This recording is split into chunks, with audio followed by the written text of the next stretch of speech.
This lecture is called Extrinsic Anchoring, okay? You may recall there's another lecture, maybe you haven't watched it yet, but make sure you do. It's called Intrinsic Anchoring, and when we say intrinsic, we mean inside, smaller intrinsic muscles, okay? This is kind of the opposite. This is extrinsic anchoring. Extrinsic roughly translates to external, the external environment. Basically, that means we're going to talk about activation of the muscles to help you singing, the same kinds of muscles that you might use when you're working out in the gym, all right? Namely, the thighs, the legs, the buttocks, and the lower back, all right? Extrinsic anchoring gives us more power and more support when we are engaged in extreme phonations. You don't generally need extrinsic anchoring when you're singing kind of comfortable and lazy and casual down here in the chest voice.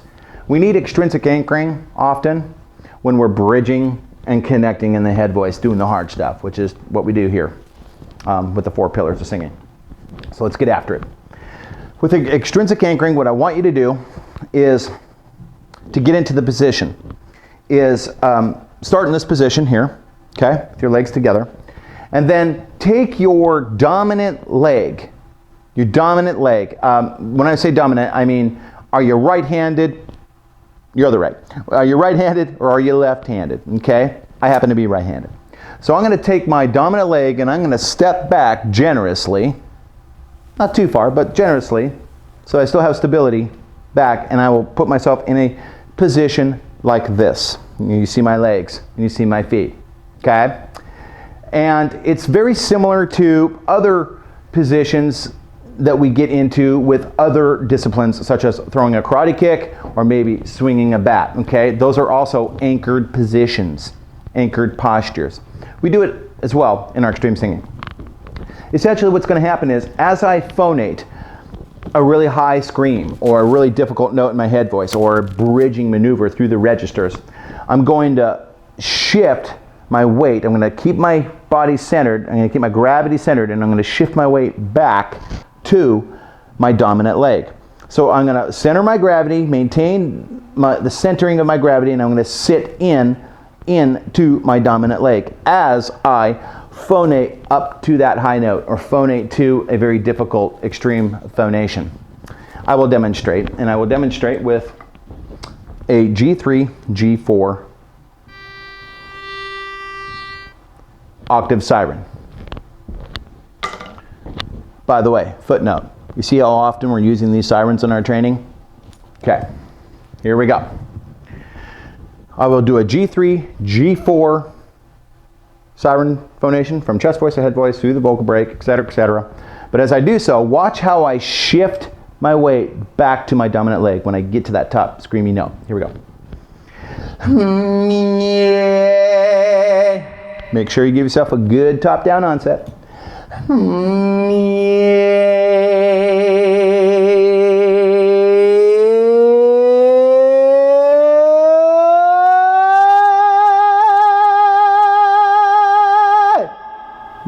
You see what happened? As I rolled up through my passaggio and into my head voice, I centered my gravity but shifted my weight back and kind of sat into the note. Bent my knee a little bit and sat into the note. This activates the thighs, the buttocks, and the lower back. This activates these bigger, broader extrinsic muscles, which help give me power and support. Okay? Look at anybody in any genre that is engaged in extreme singing, and you'll see them anchoring. Even the classical singers will anchor in their kind of subtle classical way.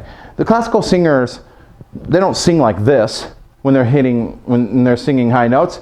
There's a little bit of an anchored position. I guarantee you, if you're looking at Pavarotti's feet, when he sings a high B in the big money note at the end of Nessun Dorma by Puccini, okay, his feet are looking like this. They're not looking like this. He's in an anchored position. Another thing that I just have to point out to you is watch me in all of these demonstrations over and over and over again. How many times am I doing this? Am I in this kind of position on these vocal workout demonstrations, especially the hard stuff, okay? I'm not doing that because it looks cool, although it does kind of look cool, but that's not the point. The reason we're doing it is because I'm getting more support and I'm leveraging the girth and the strength that I get from the extrinsic, bigger, broader muscles and using that to help support my extreme singing phonation. Again, here we go. I'll start on a G3, ascending octave siren, and watch me center my gravity and shift my weight to my dominant leg.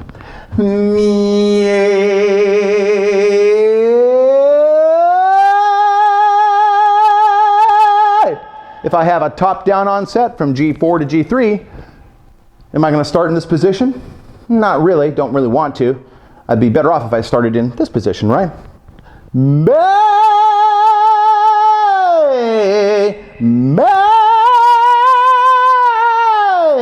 You see what happens? The higher I went on that little vocal riff that I just shared with you, the more I kind of sat into that anchored position. So, it's really that simple. Work on this in your training on these scales. Don't sing like this. Don't train with your feet together like this. That's not giving you stability. And apart from the fact it looks kind of dorky, but that's not giving you stability. You gotta anchor down, okay? Hunker down. Extreme phonations require extreme activation of the muscles, intrinsically and extrinsically as well. And one more tip on this. Sometimes when I show this to beginning students, they tend to tip.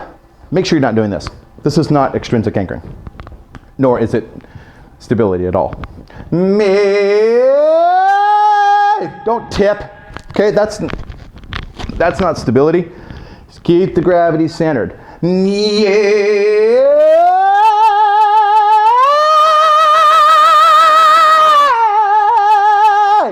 All right, and it'll give you just a little extra muscle support and power to help you make your bridging and connecting work for you.